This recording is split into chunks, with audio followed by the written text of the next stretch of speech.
The champagne flute trembled in my hand as my daughter's voice sliced through the laughter like a shard of glass. "Mother looks tired," Samantha said, smiling sweetly at her fiancé, but raising her voice just enough for the whole table to hear. "Perhaps all this wedding excitement is too much for someone her age." The sting was immediate. Not the words themselves. Age has never been my enemy, but the intent behind them. It was the same kind of humiliation I had swallowed countless times over the last few years, but tonight the bitterness tasted stronger. Around us, the Leroys of Connecticut, Randall's family barely reacted. Their conversations about summer homes, ski trips, and charity galas rolled on, polite and glistening on the surface. Yet I felt the subtle shift, the quick sideways glances, the fractional pauses in their sentences, acknowledging me as an inconvenience. I placed the champagne glass down carefully, because my hand had begun to shake and I refused to let her see it. A T62.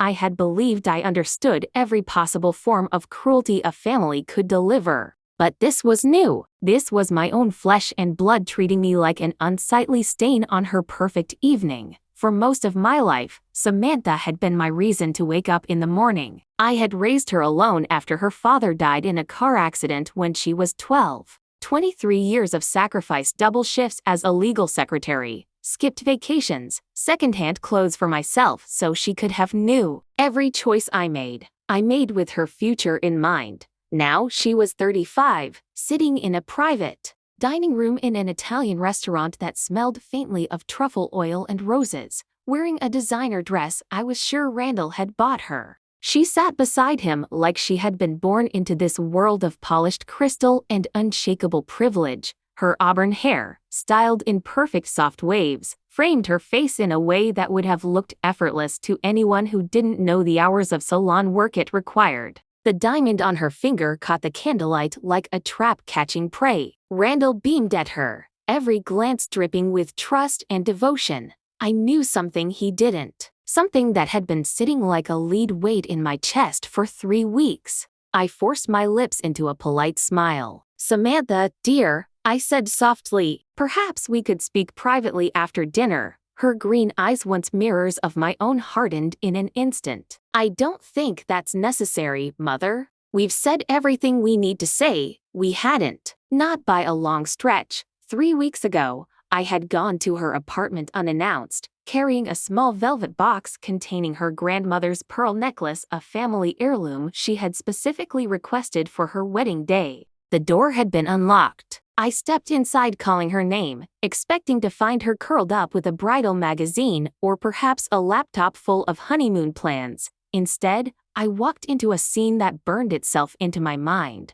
Samantha was wrapped around a man who was most certainly not Randall. A younger man, tall, with dark hair that fell across his forehead in a way I recognized instantly from photographs I had seen years ago. Blake Rivera, her college boyfriend. The one she had insisted was a thing of the past, a youthful mistake, someone she hadn't spoken to in over a decade. They were so absorbed in each other they didn't hear me. I froze in the doorway, my hand still holding the pearl necklace, as they kissed with the kind of passion I had not seen in her since she was a teenager. When I finally backed away, I locked the door behind me, my heart hammering. I waited. I gave her time. Days passed, then weeks. She never came to me. She never admitted a thing. And now here she was, resting her hand on Randall's arm with a proprietary smile, leaning in to tell him about the honeymoon in Tuscany that he was paying for, about the trust fund he was establishing for the children they didn't even have yet. She spoke as if she were the picture of love and stability, as if her loyalty were beyond question. Randall, 42, kind to the core, successful without arrogance, had no idea. His family had no idea. When the final course was served, Samantha laughed at Randall's father's jokes, complimented his mother's diamond bracelet, and even asked the chef to send his compliments to the table. She played her role flawlessly, but I was counting the minutes until we could speak alone. When the evening finally drew to a close, coats were fetched and polite goodbyes exchanged. As Samantha stepped toward the door, I caught her arm. My grip was gentle, but there was no mistaking my intention. 5 minutes, I said. That's all I'm asking. She glanced around the room to make sure no one noticed. Randall was shaking hands with a business associate of his father's. The rest of the Leroys were gathering their belongings. She nodded curtly and followed me through a side door onto the terrace. The October night was sharp, the air carrying the scent of fallen leaves and city exhaust. The string lights above us swayed faintly in the breeze. What is it, Mother? I have an early morning. I took a long moment to really look at her. When had the little girl who used to crawl into my bed during thunderstorms become this polished stranger in front of me? When had she learned to lie with such ease? I know about Blake, I said quietly. For the briefest moment, the color drained from her face. She recovered quickly, too quickly. I don't know what you're talking about. I saw you with him. In your apartment. 3 weeks ago. Something flickered in her eyes, fear, maybe. Then it hardened into defiance. You were spying on me? I was returning your grandmother's necklace. The one you begged me to bring for your wedding. She lifted her chin. Fine. So what? People have needs, Mother. Randall is stable. Blake makes me feel alive. You're getting married tomorrow. Yes. To a good man who will give me the life I deserve. A man you're cheating on with your college boyfriend. She shrugged. Blake understands. This isn't about love, Mother. It's about security. About finally having enough. Enough of what? Enough money to never worry again. Enough status to matter. Enough distance from all of this. She gestured toward me. From you. The words hit harder than I expected. Samantha, I worked 3 jobs to give you the life you had. You gave me scraps. She snapped. Just enough to see what I was missing. Do you know what it's like to grow up surrounded by wealth but never belong? Always the outsider. Looking in? So you decided to steal it? I decided to take what I deserve. Randall will never miss the money. And Blake will be there when I need something real. The calculation in her voice made my stomach turn. And if Randall finds out? She smiled. Cold. Confident. He won't. He sees what he wants to see. Please think about what you're doing. This man loves you. This man loves the version of me I've created. That's enough. Something shifted inside me then. A quiet door closed. I can't let you do this. You can't stop me, Mother. It's my life. My choice. It's fraud. It's theft. It's survival. Something you never understood. You were always so content with so little. She stepped closer, lowering her voice. I'm not you. From inside, Randall's warm voice called her name. I won't be part of this, I said. Good, she replied, her smile sharp as broken glass. Because you're not invited. I stared at her, uncomprehending. What? To the wedding tomorrow. I've decided it's best if you don't attend. The ground seemed to shift under my feet. I'm your mother, and you've made your feelings about my choices very clear. I won't have you disrupting my wedding with your disapproval and judgment.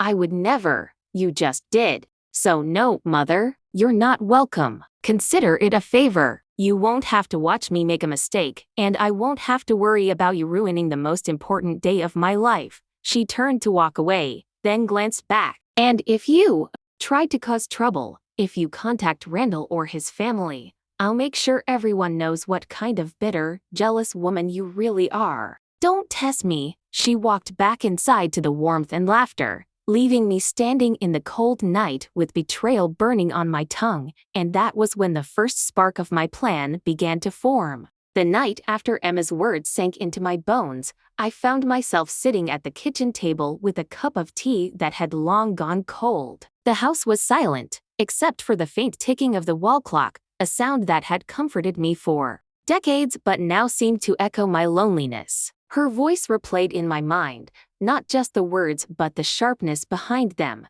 the way her eyes avoided mine, as though my very presence would taint her day. She had said it so plainly, so casually, like someone brushing off a piece of lint from their sleeve. You're not welcome at the party, Mom, as if I were some distant acquaintance instead of the woman who had carried her for 9 months, raised her through sleepless nights, and held her when her heart was broken. I tried to tell myself there had to be a misunderstanding. Maybe she was under stress. Maybe someone had influenced her. But the truth was lodged in the pit of my stomach. This was intentional. She had chosen to exclude me. When a child shuts a parent out, it is not just an event. It is a crack that runs deep into the foundation of the relationship. And for me, this was not the first crack. I began to remember the smaller things, the quiet dismissals over the past few years. The way Emma stopped calling me for advice. How she had begun introducing her fiance's mother as my second mom in social settings. The strained smiles at family gatherings. I had convinced myself I was imagining it, that I was being oversensitive. But now, her wedding party was the line in the sand. I stared at the phone on the table, tempted to call her and demand an explanation. My heart raced at the thought. But then I remembered confrontation was a dance Emma and I had done before, and I always came away feeling like the villain. She had a gift for twisting my concern into criticism, my love into control. Instead, I decided I would listen before I acted. I called my sister, Margaret, who had always been my voice of reason. She picked up on the second ring. I heard, she said before I even spoke. Of course she had. News travels fast in families, especially bad news. Then tell me, I asked, why? There was a pause, the kind of pause that tells you the truth is heavy. She told people she wants the party to be about fun, about youth, no awkwardness. She said she doesn't want to feel judged on her day. Judged? By me? I felt my chest tighten. I have never, I know. Margaret cut in gently. But maybe she thinks you'll bring up the past. Or maybe she's listening to him. Daniel, the man Emma was marrying. I had been polite with him, even warm at first, but I had seen the way he subtly pulled her away from me. Little comments, little jabs, the way he rolled his eyes when I spoke about traditions or family history. He wanted her world to revolve around him. And his family, and slowly, it had. Margaret sighed. You could let it go. Skip the party. Keep the peace. Her words hung in the air like a challenge. I thought about keeping the peace. But peace without dignity is not peace, it is surrender. That night, I sat with my memories. The smell of Emma's hair when she was a baby. The sound of her laughter when she chased bubbles in the backyard. The tearful phone call the night she failed her driver's test. The joy in her eyes when she got her first teaching job. Every memory was a reminder that I had been there for every milestone, and now I was being told I was unwelcome at the biggest one yet. I went to bed with a decision forming in my mind. I would not beg for a place in her life, but I would also not be erased from it. The next morning, I woke before the sun, poured myself a fresh cup of tea, and stared at my phone again. This time, I didn't hesitate. My fingers moved with a certainty I hadn't felt in years. I scrolled to a name I had not called in over a decade, a name connected to both opportunity and change. The phone rang twice before a warm, surprised voice answered. Well, if it isn't Margaret's little sister. It's been a long time. Yes, I said, steadying my voice. But I think we have something important to talk about. What I was about to set in motion would change everything, not just for the wedding, but for the way Emma and I understood each other forever. And for the first time since she uttered those painful words, I felt something stirring inside me that wasn't hurt or grief. It was resolve. The moment I hung up after speaking with Lily, the weight in my chest pressed harder. My daughter's voice still echoed in my ears. She had spoken as if I were a stranger, as if my presence at the most important day of her life would somehow soil it. I stood by my kitchen window, the sun spilling gold over my garden, but it felt cold inside me. For years, I had believed that love, consistency, and sacrifice built unshakable bonds. I thought raising Lily alone after her father died would make us inseparable. I thought birthday mornings with handmade pancakes, late-night talks after her heartbreaks, and every tear I wiped away meant something unbreakable. Yet here I was discarded like an outdated keepsake. But grief quickly gave way to something sharper: resolve. I was not going to fight for scraps of affection. If Lily had made her decision, then I was going to make mine. My mind wandered to the people who had truly stood by me in my life, the ones who respected me, who never made me feel like a burden. And I thought of one name: Margaret. Margaret was my oldest friend, the kind of woman who had an iron spine wrapped in warmth. We had met in our 20s, two young teachers trying to survive in a school that paid us little but demanded everything. We had been through marriages, divorces, illnesses, and new beginnings together. If there was anyone who would understand the weight of what I was feeling, it was her. I reached for the phone and dialed her number. She answered on the second ring, her familiar voice carrying that blend of cheer and steadiness I had always leaned on. "Margaret, it's me," I said, my voice tight. "What's wrong?" She asked instantly. She knew. She always knew. "Lily just told me I'm not invited to her wedding party." There was a pause, then a sharp inhale. "She what?" She said it would make things uncomfortable. My voice broke on the last word, and I hated myself for it. Margaret's tone dropped into the low, firm register I had heard when she was ready to stand up for me. "Uncomfortable for who?" "Her? The people who should be thanking you for raising her." I swallowed hard. "Margaret, I don't think she cares. It's not about me anymore. It's about her image, her in-laws, whatever story she wants to tell about her life." Margaret was silent for a moment. Then she said, "And what do you want to do about it?" I hadn't realized until then that I had already decided. The phone call I needed to make wasn't to beg Lily or confront her fiancé. It was to set something into motion. Something that would remind me and maybe her of who I am. "Margaret," I said slowly, "remember that beach house in Cape May? The one I told you I was going to keep for Lily, so she could have a place of her own one day?" "Yes," she said cautiously. "I'm selling it this week, and I'm not telling her. Not until it's done." There was a long silence, then Margaret said, "You're serious, dead serious?" "She's made it clear I'm not part of her life. I'm not going to leave her the pieces of mine that I worked for alone. That beach house was bought with my money, my sacrifices. I'm not going to have it sit there like a trophy for someone who can't even stomach my presence at her wedding." Margaret didn't argue. She never tried to talk me out of something once she heard that tone in my voice. Instead, she said, "Do you want me to call my brother? He's still in real estate. He can make it quick." "Yes. And make sure it's handled quietly. No word to anyone until the papers are signed." As I hung up, a strange calm settled over me. It wasn't vindictive. It was clarity. I had spent so much of my life waiting for Lily's approval, her gratitude, her acknowledgement of what I had given her. But love that must be earned over and over is not love at all. I poured myself a cup of tea and sat at the table. Outside, a robin landed on the fence, its feathers catching the afternoon light. The garden smelled faintly of lavender and damp soil. For the first time since the call from Lily, my shoulders loosened. The phone buzzed again. It was Margaret. "It's done," she said simply. "My brother's already drafting the paperwork. He'll send someone over tomorrow." "Thank you," I said. My voice was steady now. "You don't owe anyone pieces of yourself who can't see your worth," Margaret replied. "And you sure as hell don't owe them beachfront property." That night, I lay in bed thinking about Lily as a child, how her little hand used to grip mine so tightly when she was afraid. I wondered if the woman she had become could even remember that version of herself. And I wondered if she would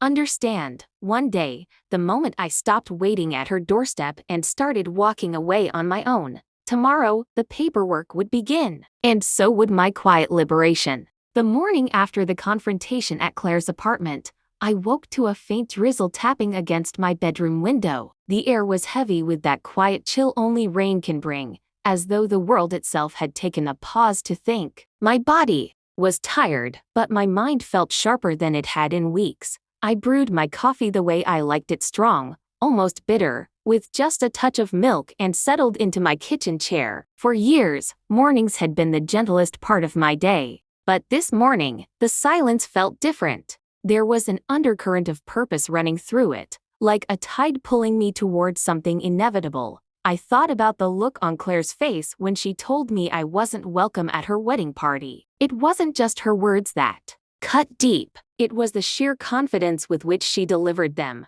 as though my exclusion were a matter of fact, something decided long before I had a chance to defend myself. She didn't waver. She didn't flinch. I had raised a daughter who could stare her mother in the eye and deliver such cruelty without hesitation. That reality hurt more than anything else. I stared down at my coffee and asked myself a hard question. Had I been so blind to her feelings all these years? Or had she been nursing some unspoken resentment, waiting for the day she could strike? The phone on the counter buzzed, pulling me from my thoughts. It was a text from Margaret, my oldest friend since university. She had heard from a mutual acquaintance that Claire's wedding guest list was finalized and I wasn't on it. Margaret didn't sugarcoat it. "Anna, it's not just the party. You're not invited to the ceremony either." My hand tightened around the phone. So, that was it. This wasn't just about an after-party or some private gathering. This was about erasing me entirely from one of the most important days of my daughter's life. I placed the phone down slowly, almost mechanically, and took a deep breath. The rain outside grew heavier, droplets racing down the glass like they were competing to hit the sill first. My reflection in the window looked older, more tired, but also calmer, because in that moment, something inside me shifted. I realized I had been holding on to the hope that maybe this was all some misunderstanding, that maybe Claire would come to her senses and send me a proper invitation. But that hope was gone now, and in its place was a clarity I hadn't felt in years. I reached for my phone again, but not to text Margaret back. I opened my contacts and scrolled until I found the name I had been thinking about since yesterday. It wasn't family. It wasn't a friend. It was someone who had really known me in a different chapter of my life. Someone who understood the weight of respect and the value of loyalty. Daniel Pierce. Daniel and I had worked together decades ago when I was in event planning. Back then, he was a young, ambitious hotel manager who seemed destined for bigger things. And bigger things had certainly come his way. Now, he owned one of the most prestigious event spaces in the city. The kind of venue people booked years in advance. The kind of place that could host a wedding reception so exquisite, it would be remembered for decades. I stared at his name for a long moment before pressing the call button. When he answered, his voice was warm, tinged with curiosity. "Anna? My God, it's been years." We exchanged pleasantries for a moment, but I didn't waste time. I told him I needed to book his venue for a very special celebration. No, not on Claire's wedding date the day before. Daniel didn't even ask why. He simply said, "If it's for you, it's done. No contracts, no deposits. You just tell me what you need." As we talked, ideas began to form in my mind like brushstrokes on a blank canvas. A gathering that would bring together the people who had truly stood by me. A night filled with music, laughter, and elegance. A night that would stand in direct contrast to the icy exclusion Claire had handed me. When I hung up, I felt an unfamiliar thrill. Not revenge, no, that wasn't the word. This was about reclaiming my place in my own story. I refused to be written out. I spent the rest of the morning making calls. Caterers, florists, a string quartet I remembered from a charity gala years ago. Each conversation seemed to stitch me back together, piece by piece. The pain was still there, but it no longer dictated my every thought. Now, there was purpose. By afternoon, my dining table was covered in open notebooks, swatches of fabric, and printouts of menu options. I worked with a precision that surprised even me. Every detail mattered,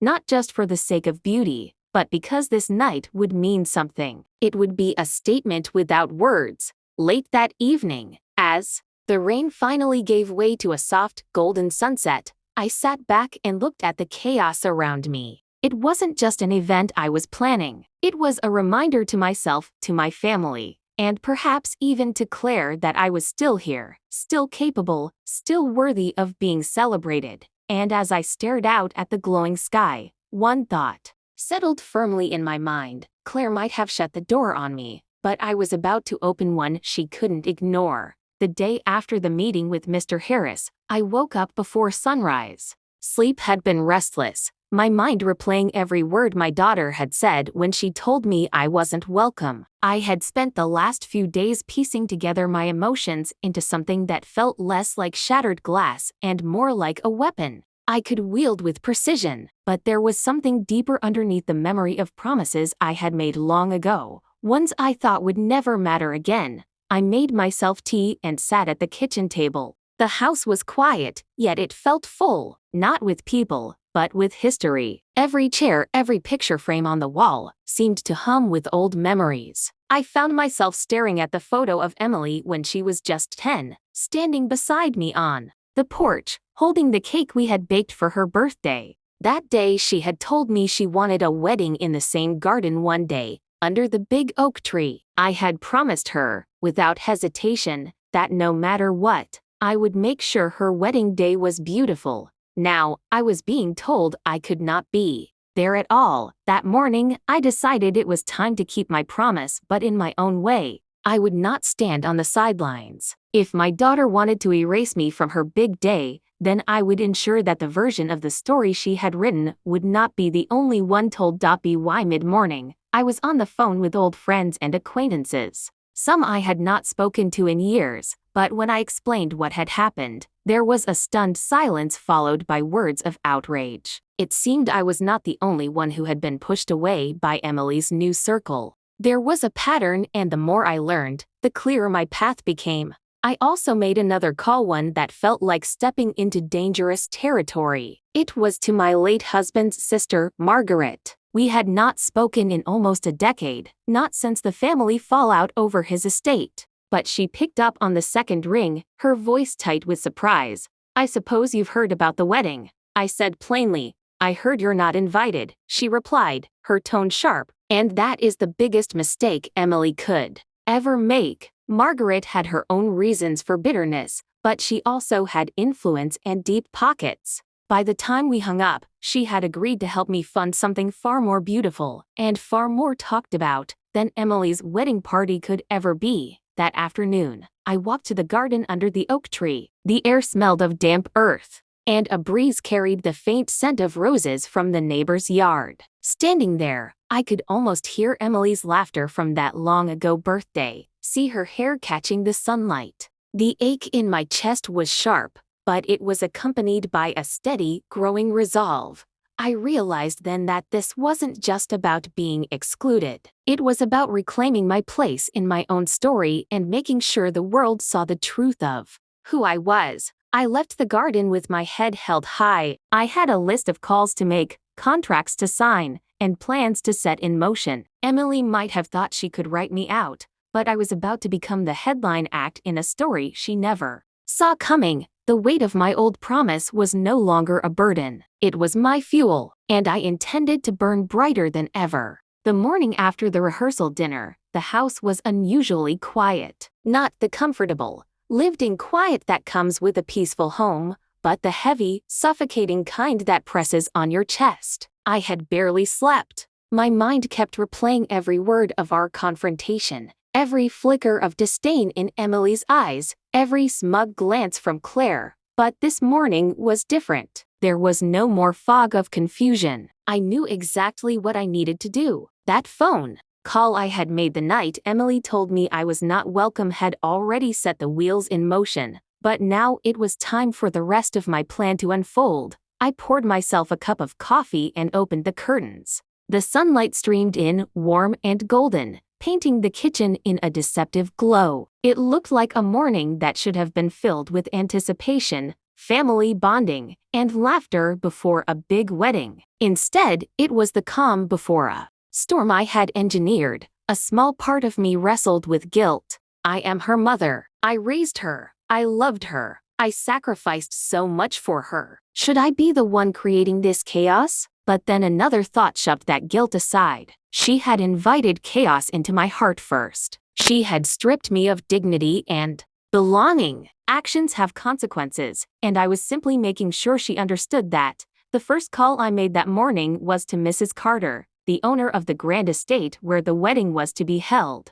I had known her for years, ever since I helped her navigate the loss of her husband by organizing the community to support her. She owed me a favor, and I rarely called in favors. But this was one of those times. "Good morning, Mrs. Carter," I said warmly when she answered. "Oh, good morning, dear. I was just thinking about you," she replied, her voice as soft and polite as ever. That's kind of you. I won't keep you long, I said. I just wanted to let you know about a small issue I noticed with the upcoming event at your estate this weekend. There was a pause. Oh? What issue? I took a slow sip of coffee. It seems there's been a bit of a miscommunication regarding the final payment for the venue. I happen to know the account they're paying from is complicated. You may want to double-check before setting everything in stone. I did not outright sabotage the wedding. I simply planted a seed of doubt in the right place. Mrs. Carter was meticulous about her bookings. If there was even a hint of financial irregularity, she would freeze the arrangements until it was resolved. By the time I hung up, I could almost hear the first crack forming in the glossy facade of Emily's perfect day. Next, I called Anthony. He was a close family friend, a lawyer with a knack for contracts and an even better knack for keeping things discreet. He had drafted several agreements for me over the years, and one of them involved a trust fund I had set up for Emily when she was a teenager. That trust fund had a very particular clause that stated any withdrawal of funds for an event over a certain budget had to be approved by me as the grantor. When I explained to Anthony what was happening, his response was simple. Do you want me to pull the approval? Yes, I said without hesitation. Effective immediately. It would not bankrupt her or ruin her entirely, but it would force her to face an uncomfortable truth. The financial foundation she thought she controlled still had my name on it. The rest of the day, I went about my errands as though it were any other Friday. I bought fresh flowers for the kitchen, restocked my pantry, and even stopped by the local bakery for a loaf of warm bread. On the outside, I was calm. On the inside, I could feel the current shifting. By late afternoon, the first text came in. From Emily. Emily, what did you do? I stared at the screen for a moment, then typed back, you'll need to be more specific. There was no immediate reply. I imagined her pacing, calling people, trying to figure out which part of her carefully curated wedding had just slipped from her grasp. An hour later, another message appeared. Emily, the venue is saying there's an issue with the payment. They won't confirm the booking. Mom, tell me you didn't cause this. I let my fingers hover over the keyboard for a moment before answering. I told you that some actions have consequences. Maybe this is one of them. Her response was swift and full of fury. You are unbelievable. This is my wedding, not your petty revenge playground. I didn't reply. There was nothing to say that would make her understand in that heated moment. She was too consumed by anger to see that I was not just retaliating, I was teaching her something she would remember long after the wedding was over. That night, I poured myself a glass of wine and sat on the porch, listening to the crickets. Somewhere in the distance, I could hear faint music drifting from a neighbor's backyard party. I closed my eyes and thought about the years I had spent nurturing Emily, giving her the best of me. I thought about the times I stayed up late sewing her dresses, the birthday cakes I baked from scratch, the way I always sat in the front row at her school plays. This was not the ending I had ever imagined for us. But sometimes endings are the beginning of a new kind of relationship, one with boundaries, one where respect is no longer optional. When my phone buzzed again just after midnight, I knew it would not be good news for her. And I was right. Emily, the decorator just canceled. They said they haven't been paid. This is falling apart. I sipped my wine, calm as ever. The ripple effect was only just beginning. The day after the gala invitation was delivered, the city seemed different to me. The air felt lighter, though the sky hung low with winter clouds. I knew that somewhere in the heart of this bustling city, preparations for my daughter's wedding party were in full swing without me. Yet, here I was, moving forward with my own plans, refusing to let exclusion shrink my spirit. I woke up early and walked into my study, the one room in the house that felt untouched by years of loss and heartbreak. There, spread across the mahogany desk, were documents, lists, and calls to be made. I had learned long ago that when life tries to push you aside, the only real choice is to take up more space, to stand taller. And so, I planned. My assistant, Clara, arrived promptly at 9. She was in her late 20s, sharp-eyed, and fiercely loyal, the kind of woman who could organize a ballroom event in 3 days if I asked her to. She took a seat across from me, flipping open her notebook. "All right," she said, glancing at me over the rim of her glasses. "You want this gala to be unforgettable. Let's start with the guest list." I smiled. "No," I replied. "Let's start with the purpose. This isn't just an event, Clara. This is a statement. Every guest who walks into that hall needs to feel like they are part of something extraordinary. I want them to leave thinking, 'I'm glad I was here.'" She scribbled something in her notebook. "Understood. Purpose first, then the list." We began brainstorming names, friends I hadn't seen in years, business contacts I had supported in the past, old colleagues, neighbors, and even a few people I knew my daughter respected deeply, but had never invited into her own inner circle. If I was going to be cut out of her celebration, I would create my own circle, one that radiated warmth, connection, and class. As we worked, I felt an odd sense of gratitude. Her rejection had forced me to remember parts of myself I'd buried, the part that loved hosting, creating joy, making people feel special. Somewhere between being a mother and being ignored, I had let those parts fade. Now, they were coming back with a fire I hadn't felt in years. By midday, the list was nearly complete. Clara leaned back in her chair and tapped her pen against the paper. "One question. Are you going to invite her?" I paused, pretending to be deep in thought, though I already knew my answer. "Yes. She won't come, but the invitation will be sent. Not out of spite, but because I want her to see that I am not hiding, not licking my wounds in the shadows." Clara nodded slowly, understanding the deeper message. It wasn't about revenge, it was about dignity. In the afternoon, we toured the venue. I had chosen a historic ballroom with crystal chandeliers and arched ceilings that seemed to glow even in the dim light. As I walked through the space, my heels clicking against the polished floor, I could already see it: the gold table settings, the soft white roses, the musicians tucked neatly into the corner, filling the room with strings and piano. This was no act of petty competition. This was art. The venue manager assured me they could have the room ready in a week. I told him to book it immediately. The air inside felt electric, as if the walls themselves were holding secrets they couldn't wait to share. That night, I sat at my kitchen table, sipping tea and looking at the blank stack of cream-colored invitations. My hand hovered over the first one, pen poised, ready to write her name, my daughter's name. The thought was bittersweet, the image of her as a little girl, twirling in the living room in her father's oversized shirt, flashing through my mind. That little girl would have been excited to dance with her mother at her wedding. But life had shifted, loyalties had changed, and here we were. Still, I wrote her name in elegant cursive, sealed the envelope, and set it aside with the others. She might never attend, but the invitation would stand as a reminder of who I was before the hurt, and of who I still intended to be. When the last envelope was sealed, I leaned back in my chair, a strange calm washing over me. The decision was made. The wheels were in motion. Whether she came or not, my celebration would shine, and my absence from hers would no longer define me. Outside, the wind picked up, rattling the windows, as if urging me forward. And for the first time in months, I felt ready for whatever was coming next.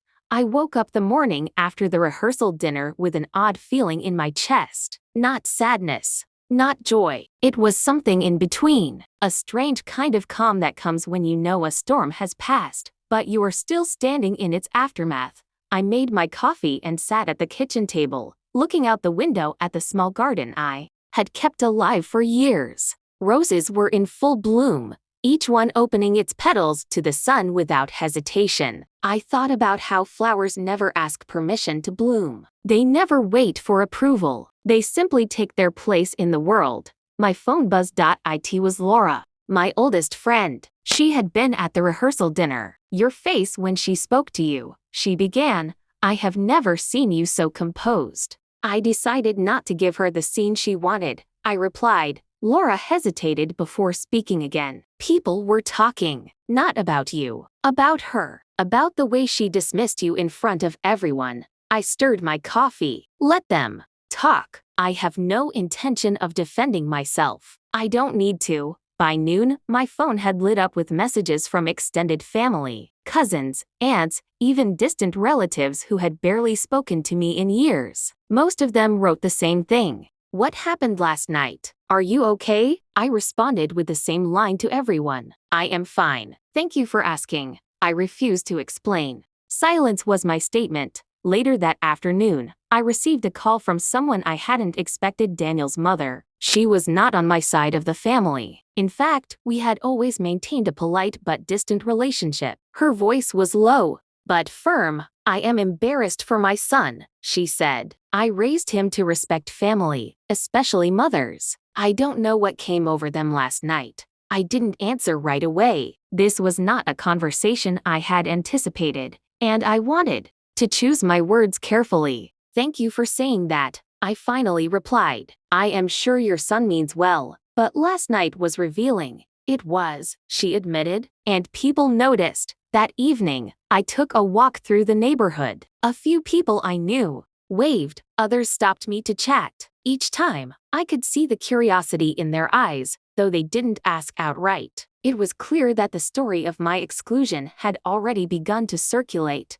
The truth was, I had not told anyone what the one phone call was about yet. That call had been to someone who could make a quiet but powerful change to the wedding day itself. Not an act of revenge. Something more deliberate. Something that would alter the dynamic entirely. When I returned home, I found a voicemail from my younger sister, who lived 2 states away. "I don't know what she's thinking," she said, "but you are still our family's anchor. And if she thinks she can push you to the side, she's in for a surprise." I smiled to myself. The phone call I had made was already in motion, and tomorrow its effect would begin to show. As I sat on the couch, I realized something important. For years, I had taken my place quietly in my daughter's life, not demanding space, not drawing attention. But now, she had made a public move to push me out. By doing so, she had unintentionally placed me in the center. People were watching, and I would not waste this moment. I could hear the chatter before I even reached the top of the marble staircase. It was that hushed, tight kind of gossip that spreads through a room like static. I had seen it in classrooms when I taught, and I could smell it in a family gathering like perfume, sharp and impossible to ignore. As I stepped into the private banquet hall I had booked, every conversation faltered. Eyes turned toward me. Some were polite and unsure, others filled with surprise, and a few with outright disapproval. I kept my head high, my shoulders squared. My cream silk dress, chosen carefully for its quiet elegance, flowed as I moved. I had not come here to hide. There, at the center of it all, was my daughter, Amelia. She was still in her wedding gown, though the long train was now pinned up for easier movement. She looked beautiful, undeniably so, and for a moment, my heart softened despite the sting of everything that had happened. She was my child, my only daughter. I had dreamed of this day for years, but her face hardened the moment she saw me. "Mom," she said, her voice flat. "What are you doing here?" The words were like a blade, not because I did not expect them, but because they were said so publicly, in front of her new in-laws, her friends, her groom. She could have pulled me aside. She could have spared me, but she chose to draw the line where everyone could see. I smiled, though inside, my chest felt tight. "I'm here to celebrate my daughter's wedding," I replied. "I would think that's what mothers do." She glanced at Mark, her husband, and then at Evelyn, his mother. Evelyn's lips curved in a smirk so small only someone watching closely would have noticed. "This is a private party," Amelia said, "for friends and close family." "I am your family," I said, keeping my voice calm, though my pulse roared in my ears. She swallowed, then lifted her chin. "You were told not to come." Every head seemed to turn in unison. I could feel the tension like a physical weight pressing against my skin. Somewhere to my right, a champagne glass clinked against a tray, the sound unnervingly loud. It would have been easy to break then, to let my voice shake, to let them see me crumble. But that was not who I was anymore. That was the woman I had been before the phone call, before I decided I would no longer be erased. I took a step forward. Amelia, you can tell me to leave a party. You can say I am not welcome in a room you paid for. But this is my room. This is my evening. You didn't invite me, so I made my own celebration. And as it turns out, most of the guests you are expecting have arrived here instead. Her eyes widened. A ripple went through the crowd. Whispers erupted. You what? She asked. I invited the people who have loved you your whole life. The people who watched you grow up, who cared for you, who were waiting to celebrate with you. They deserved a place where they didn't have to watch your mother be humiliated at the door. Evelyn's smirk disappeared. She stepped forward, her voice sharp. This is outrageous. You're trying to upstage your own daughter's wedding. I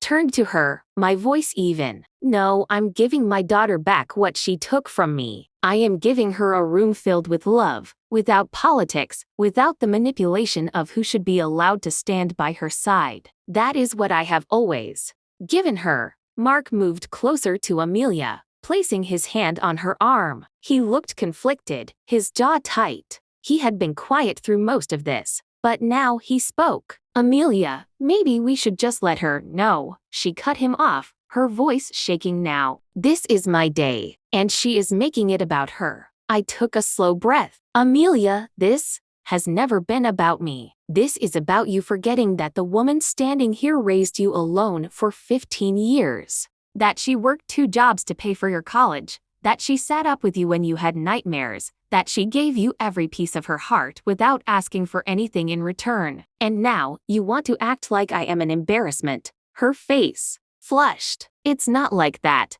Then how is it? I asked quietly. She opened her mouth, but no words came out. Around us, people shifted, uncomfortable. No one wanted to watch a bride break down in the middle of her reception, but no one could look away either. I realized then that winning this argument wasn't the point. The point was that I had stood my ground. I had not let her words shut me out. So I took one last step forward, kissed her cheek, and said softly, my celebration is in the gold room across the hall. You are welcome to join when you are ready. And then I turned and walked out, leaving the murmurs behind me. The reception hall glittered in a way that could have belonged to a dream. Golden light poured from crystal chandeliers, painting the white linen tables in warmth. A string quartet played in the corner, their bows gliding across the instruments with practiced grace. Guests laughed, clinked glasses, and danced as if the world outside had ceased to exist. But the moment I walked in, every sound seemed to fade. I had been told I was not welcome. Yet here I was standing in the middle of my daughter's wedding reception, not sneaking in, not hiding in the back. I walked through the entrance with my head held high, wearing a midnight blue gown that caught the light like the surface of a still lake under the moon. My presence was not an accident. It was the result of that one phone call. I made the call that had set everything in motion. Across the room, my daughter froze. Her bouquet of pale roses shook slightly in her hands. Her new husband leaned down, whispering something in her ear, but her eyes stayed locked on me. Shock, confusion, and beneath it, something else, guilt, maybe, though she was trying hard to bury it. The music faltered for a moment before the quartet quickly recovered. Guests began to murmur, their heads turning like ripples on a pond. Some smiled and waved at me, unsure of the tension thickening the air. Others looked away, sensing that something monumental was unfolding. I stepped forward slowly, my heels clicking against the polished marble floor. I didn't rush. I wanted every second to sink in, not just for my daughter, but for every person who had heard that I was not invited. My heart thudded in my chest, but it wasn't fear that filled me. It was a calm certainty that I was exactly where I was meant to be. My son-in-law's parents were the first to intercept me. His mother, a woman with a smile that never quite reached her eyes, approached with an expression caught between surprise and disapproval. I wasn't aware you'd be joining us, she said, her voice polite but stiff.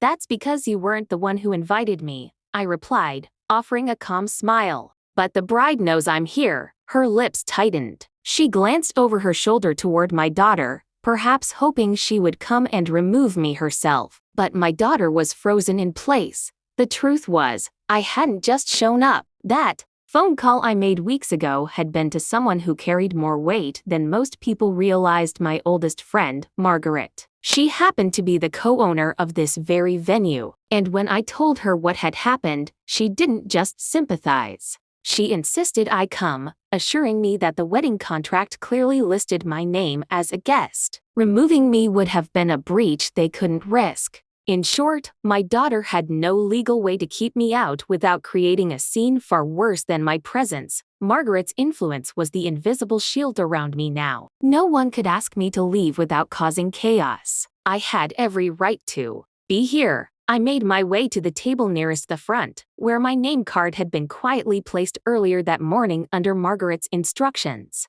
It was a table for my family, the cousins, aunts, and uncles who had heard rumors about the rift between me and my daughter but never dared ask me directly. Their eyes widened as I pulled out the chair and sat down. "Glad you could make it," my brother murmured beside me, his voice low but tinged with pride. "Took guts. I didn't come here for a fight," I said, unfolding my napkin. "I came here because this is my daughter's wedding, and I will not let anyone erase me from her life story." Dinner service continued. I ate with poise, engaging in light conversation, but I could feel my daughter's gaze flicker toward me every few minutes. She didn't approach, not yet. Maybe she was waiting for the right moment to confront me. Maybe she didn't know what to say. The moment came during the toasts. The best man spoke first, charming the crowd with a funny story about the groom's awkward college years. Laughter filled the room. Then the maid of honor took the microphone,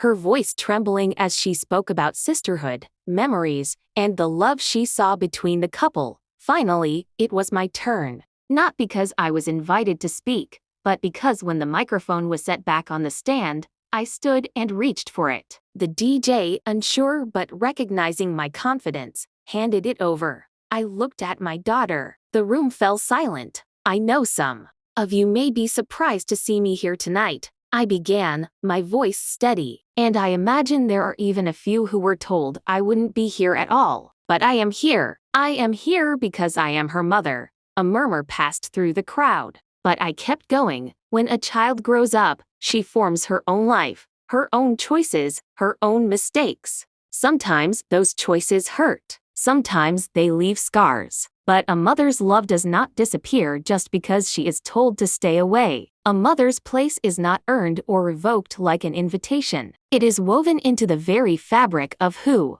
her child is. I turned slightly toward my daughter. Holding her gaze, I was told I wasn't welcome, that my presence might make things uncomfortable. But love is not always comfortable. It is sometimes inconvenient. Sometimes it is difficult. But it is real, and it is mine to give whether it is wanted or not. Her lips trembled. She glanced down at her hands. "I stand here tonight not to shame anyone, not to cause a scene, but to remind my daughter that no matter what walls she tries to build between us, I will always find the door, and I will walk through it. Because she is my child. Because she will always be my child." I set the microphone down and returned to my seat. The silence that followed was thick, but it wasn't hostile. It was thoughtful, the kind of silence that lingers after truth is spoken. Then, slowly, my daughter rose from her seat. She walked toward me, her dress trailing behind her like a whisper.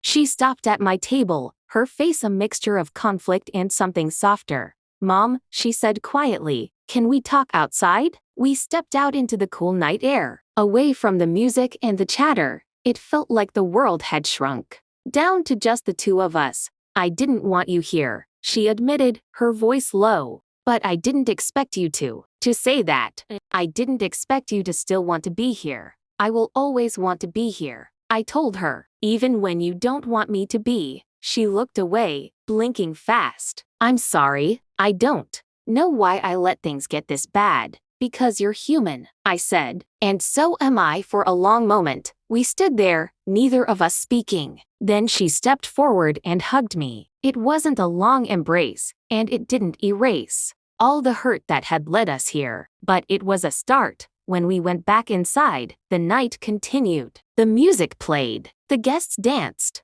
and I sat at my table, watching my daughter laugh with her new husband. The wall between us wasn't gone, but a door had opened, and I knew I would keep walking through it for as long as it took, because she is my daughter, and I am her mother. When people talk about weddings, they speak of flowers, laughter, and the clinking of champagne glasses. But my memory of that day will always be different. I will remember the coldness in my daughter's eyes, the weight of her words telling me I was not welcome, and the quiet strength I felt in the moment I smiled instead of breaking.